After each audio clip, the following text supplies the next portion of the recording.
It's the summer of 1943. HMS Derby, HMS Jersey, accompanied by HMS Implacable, entered the US Navy's area of operations in the Samoan Islands.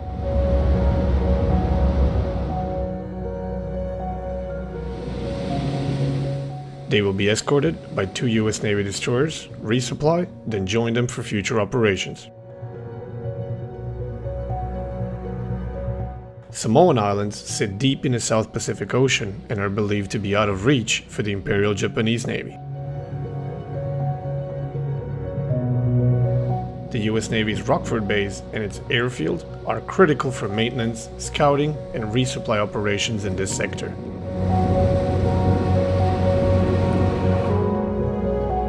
Most ships are docked, crews are on leave, and planes undergoing routine maintenance as the base enjoys a low-level alert status.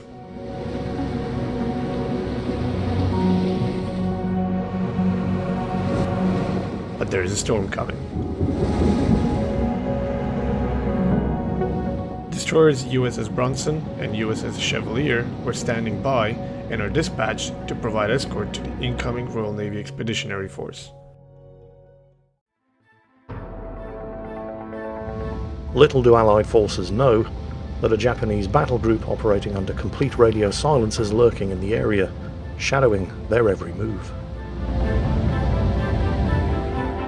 The Japanese battle group, led by Admiral Statsuru Burokuru, dispatches aircraft to keep tabs on the Royal Navy ships.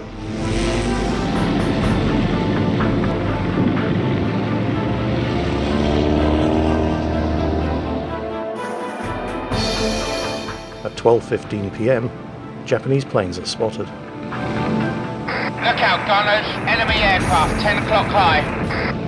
Burokuro's plan of a surprise attack is in jeopardy, and he dispatches additional squadrons for an immediate attack.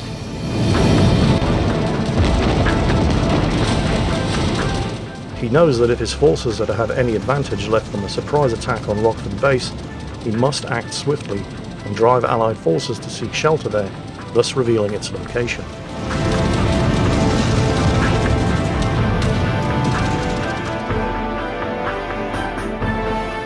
Charlie Command, this is USS Bronson. Allied intercept successful, escort initiated. Allied forces are Oscar Kilo. While the Allied command is distracted, Admiral Burokuru moves the cruisers Furutaka, Aoba and Miyoko into an attack formation.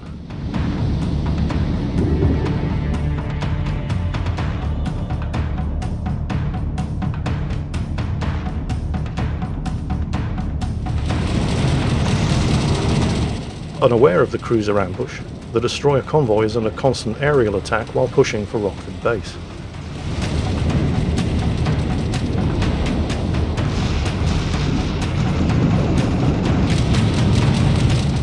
Bloody hell! Start it down, lads!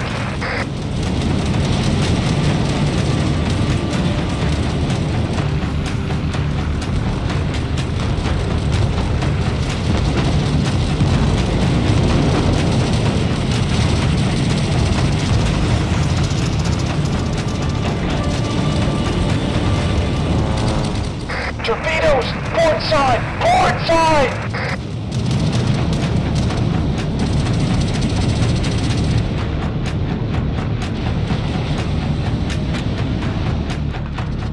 Hard to starboard! Hard to starboard, aye? After hours of continuous attacks, Rockford base is finally in sight.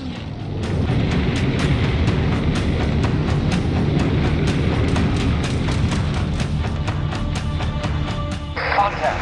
3 Japanese cruisers spotted bearing 330 at 15 kilometers. USS Brownson lays a smokescreen to disguise their approach as all 4 destroyers open fire on the cruisers. What the bloody hell?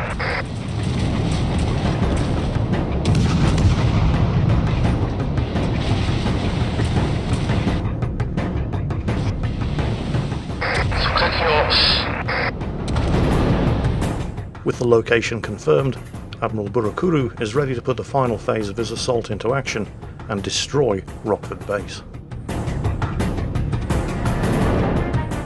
Charlie Command, we're up for base. New contact. Tracking 3 Japanese heavy bearing 030 at 18 kilometers.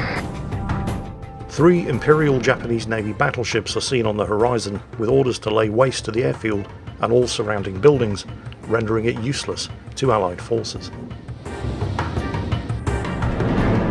At 4:35 PM, both Kongo and Nagato open up from their 8 356 and 410mm guns, followed by Fuso's 12 356mm guns.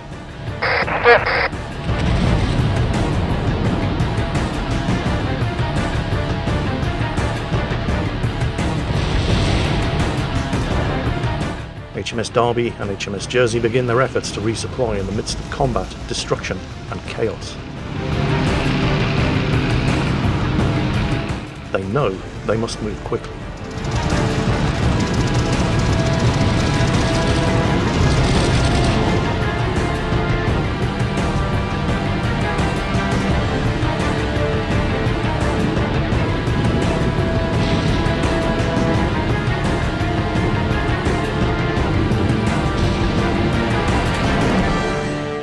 After nearly a full hour of ferocious bombardment, island defences have fallen, coastal batteries have gone silent, and the airfield is destroyed. Meanwhile, US Navy Battlegroup Charlie, consisting of 3 North Carolina-class battleships and 2 New Orleans-class heavy cruisers, under the command of Admiral Bass, has been docked in the nearby port with their crews on leave. With reports coming in of the battle unfolding on Samoa, they frantically muster crewmen and prepare to depart. With nothing but skeleton crews, and while Burakuru's forces continue their relentless attack, at 4:45 PM, Battlegroup Charlie moves out with rage and determination. They must turn the tide of this attack.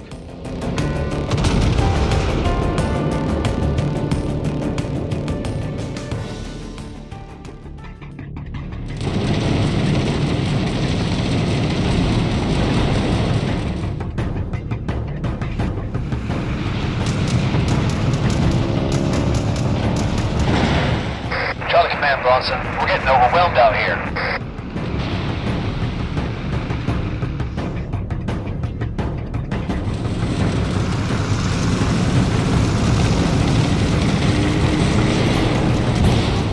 Chevalier, come in.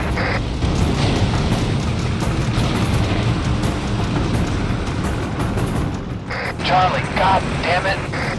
Mayday, mayday, this is the USF.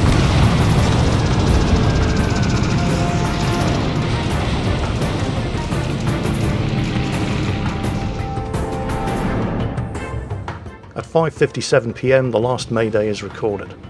USS Chevalier and USS Brownson have gone silent.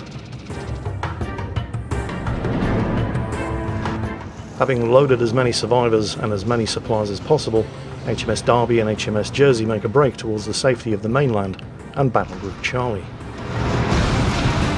They come under continuous air attacks while being shelled by Japanese cruisers.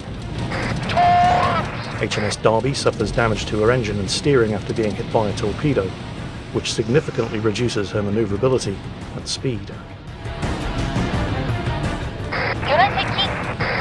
At 6:13 PM, a torpedo fired from HMS Derby hits Japanese cruiser Alba, which opens her like a tin can. She lists to her port side and begins sinking.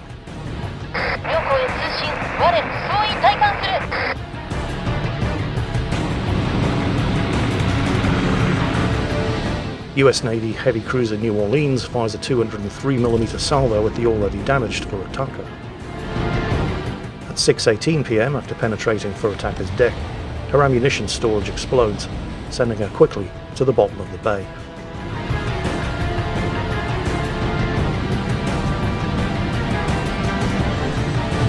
HMS Derby and HMS Jersey race to the safety of the port. Derby narrowly escapes death from the last Japanese aerial attack.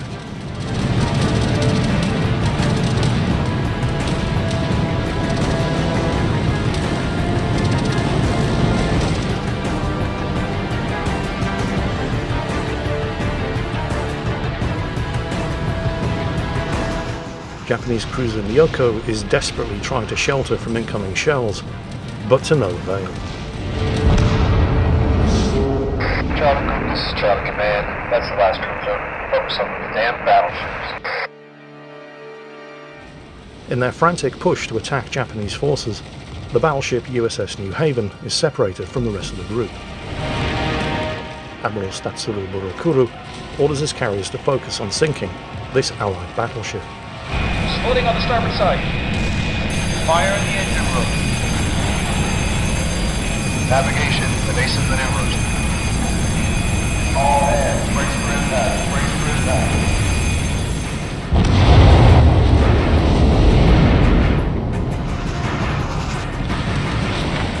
USS New Haven's emergency beacon disappears from Admiral Bass's radar, and he knows that his only hope now is to rescue her crew from ocean waters.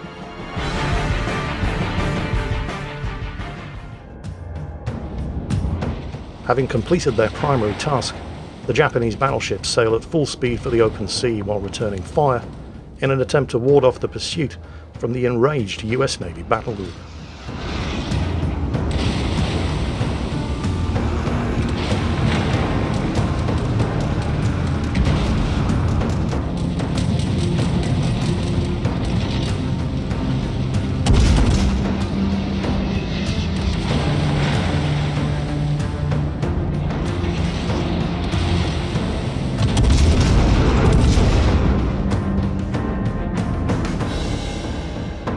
However, knowing they must regroup and repair, Admiral Bass reluctantly orders the battle group to disengage.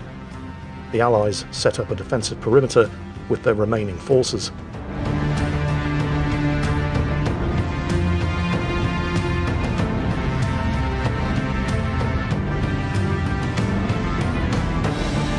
And the Japanese fleet disappears in the distance.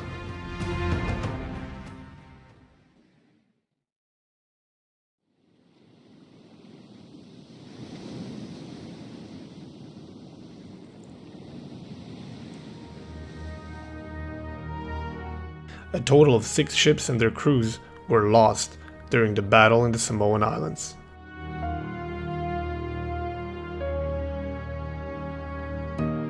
Many planes and their pilots will never soar the skies again.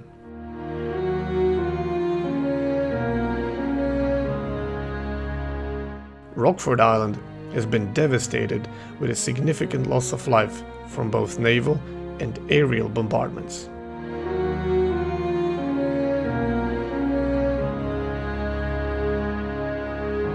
Japan celebrates this victory and pays its heroes with full honors.